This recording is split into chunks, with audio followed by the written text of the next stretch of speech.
Welcome to the First Fill. I'm Katie Meyer, VP of Education at APHA. In honor of Breast Cancer Awareness Month, we will be reviewing a recent study published in the Lancet titled Hormone Therapy Use and Young-Onset Breast Cancer. This is a pooled analysis of prospective cohorts included in the Premenopausal Breast Cancer Collaborative Group. Approximately 1 in 8 women in the U.S. will be diagnosed with invasive breast cancer, which equates to 13.1% of U.S. women. And the incidence has increased over the past decade, with a steeper increase among women younger than 50 years of age. When we saw this study drop in 2025, we wanted to be sure to review it, as it's likely that our listeners may come across women who have questions related to hormone replacement therapy. Before we dive into the study, let me introduce our guests today, our APHA fellows, Caitlin and Io. Caitlin and Io, please introduce yourselves. Hi, everyone. My name is Caitlin Valentino. I am the APHA Fellow in Education.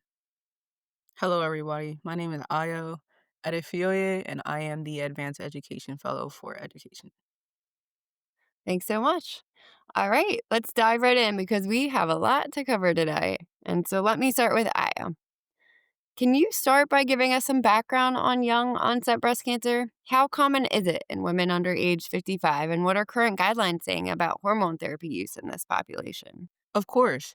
So, according to the American Cancer Society in 2024, an estimated amount of 310,000 new invasive breast cancer cases were diagnosed among women in the United States, with 16% of women being younger than 50 years of age.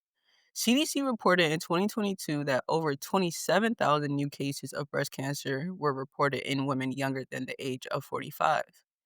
Young onset cancer tends to present with more aggressive subtypes and are often diagnosed at later stages, which misses the window of opportunity for early preventative stages. When it comes to hormone therapy, guidelines such as the North American Menopause Society and ACOG mainly apply to postmenopausal women, where hormone therapy is effective on symptom relief and preventing bone loss when using the lowest effective dose for a short duration. It is also very important to note that estrogen only therapy is strictly reserved for women who don't have a uterus, due to estrogen increasing the risk of developing endometrial cancer. Historically, most of what we know about hormone therapy and breast cancer risk is regarding postmenopausal women, especially through studies like the Women's Health Initiative. A WHI study showed that estrogen and progestin therapy was associated with increased breast cancer risk, while estrogen only therapy was associated with reduced breast cancer risk. But for women under the age of 55, especially those who are perimenopausal or experience early menopause, guidance is less clear. That is one of the reasons why this pooled analysis was so important, because it helps fill the evidence gap in a population that hasn't been well represented in current guidelines. Thank you, Io. That was really insightful, and it seems like this research is filling an essential gap. Now, can you walk us through how the study was designed and the results that were found when comparing estrogen only therapy versus combined estrogen and progestin? Yes, of course. The study was a large pooled cohort analysis from the Premenopausal Breast Cancer Collaborative Group. The study combined data from over 459,000 women aged 16 to 54 from about 10 to 13 prospective cohorts in North America, Europe, Asia, and Australia, where they were followed after the study for about 8 years. They looked at three main groups: women who have never used hormone therapy, those who use estrogen only therapy, and those who combine estrogen and progestin therapy. Specific factors such as BMI, family history, reproductive history, and whether the women had gynecologic therapy were all considered, since these populations are affected by who can safely take estrogen. Findings from the study resulted that estrogen only therapy was not associated with a clear increase in young onset breast cancer risk. Estrogen and progestin therapy also wasn't statistically significant, but there were indications that longer use of greater than 2 years might add some risk. A major strength of the study was that it was a large prospective collaboration across multiple countries, but it also served as a weakness because there was no consistency when collecting data across the cohorts, which could have influenced the results. Overall, the findings from the study show the importance of shared, personalized clinical decision making when counseling younger women about hormone therapy.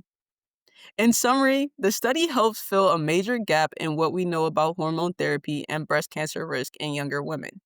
In summary, the study helps fill a major gap in what we know about hormone therapy and breast cancer risk in younger women.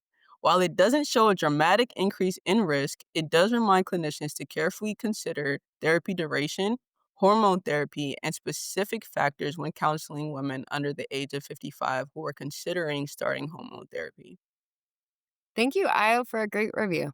All right, Caitlin, how do the results of this study compare to current evidence, and how does this study challenge or refine our understanding of hormone therapy?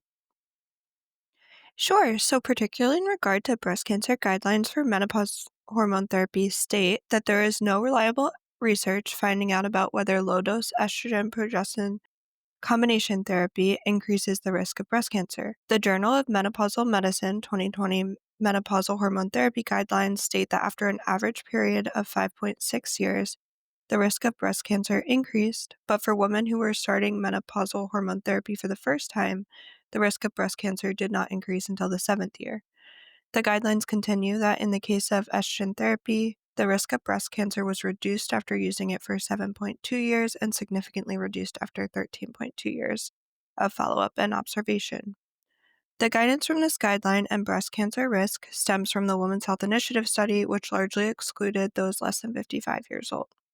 This new pooled analysis, which includes data from over 450,000 women across 13 cohorts, finally gives us a clearer picture of what hormone therapy means for this younger population. Unopposed, estrogen therapy was associated with a lower risk of developing young onset breast cancer, which is consistent with the findings in the older population in the Women's Health Initiative study. Although, estrogen therapy alone is contraindicated in women with a uterus due to the risk of endometrial cancer.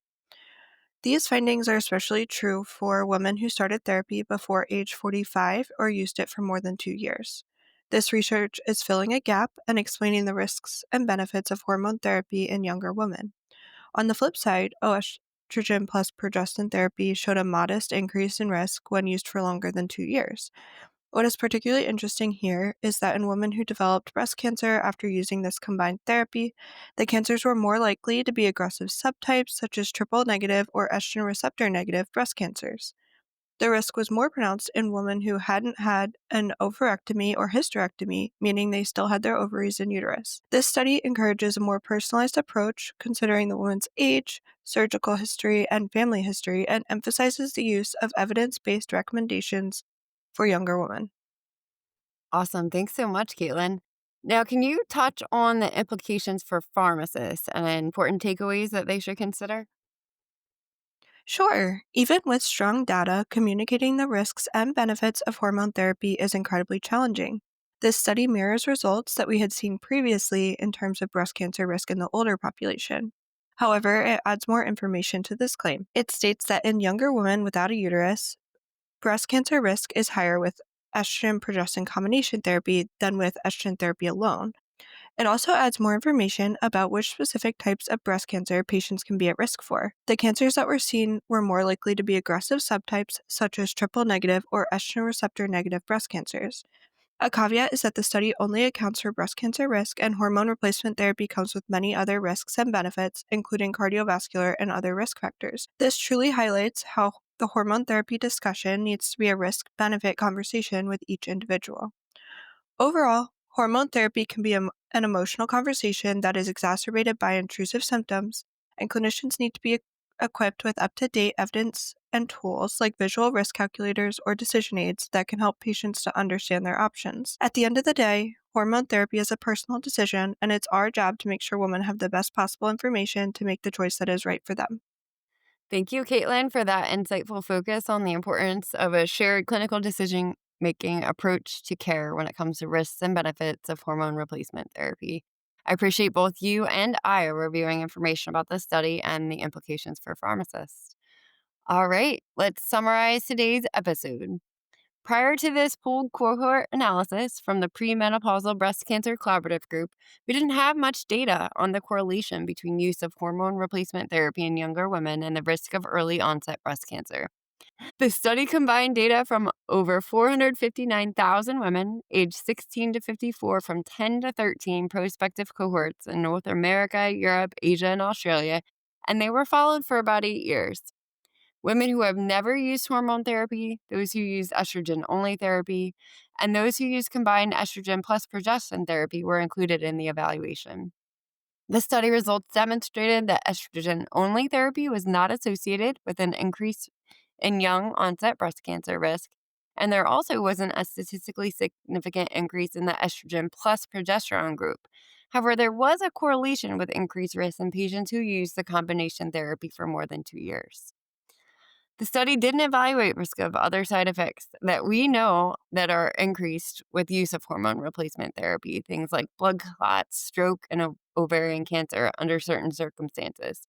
So pharmacists should educate patients about both sides of the coin who inquire and help them to make the best decision based on their personal circumstances. All right, well, that's all the time we have for today.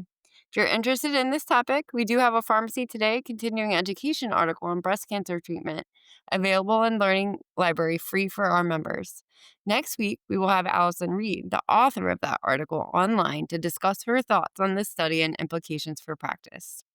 Thanks so much for listening today. Don't forget to head over to the Learning Library and earn your CE at learn.pharmacist.com. Take care.